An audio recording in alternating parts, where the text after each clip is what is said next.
So we have a lot to sort out here.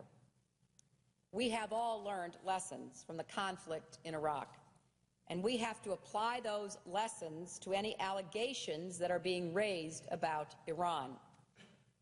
Because, Mr. President, what we are hearing has too familiar a ring, and we must be on guard that we never again make decisions on the basis of intelligence that turns out to be faulty. If we find evidence of potential Iranian complicity, we will take appropriate action, but that requires a partnership to defend and protect America's national security interests between the Congress and the President.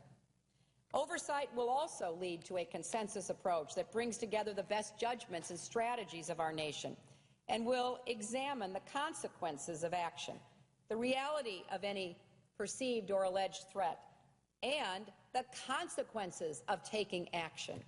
I sometimes fear that the word consequence has been taken out of the vocabulary of this administration.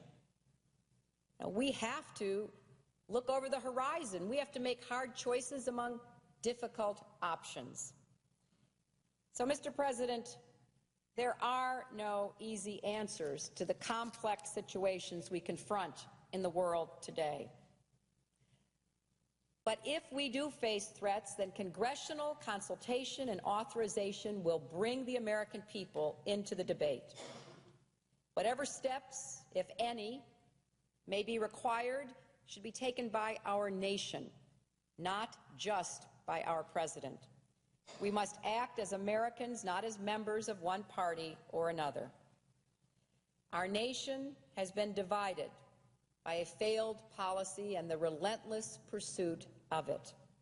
We are facing that again with the escalation policy that the President is pursuing today.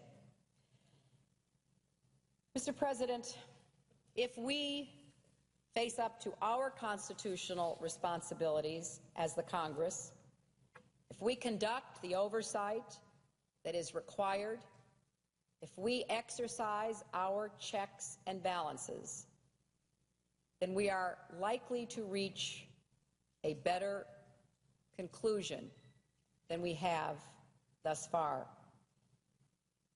We must be tough and smart, deliberative and wise. And we must look at all of our assets, not just the brave men and women who wear the uniform of our country. To implement the best policy, we should start by employing our best values, the democratic values that give strength to our nation and our cause, and that serve as an example and beacon to people who wish to live in peace and freedom and prosperity around the world. Mr. President, I yield the floor.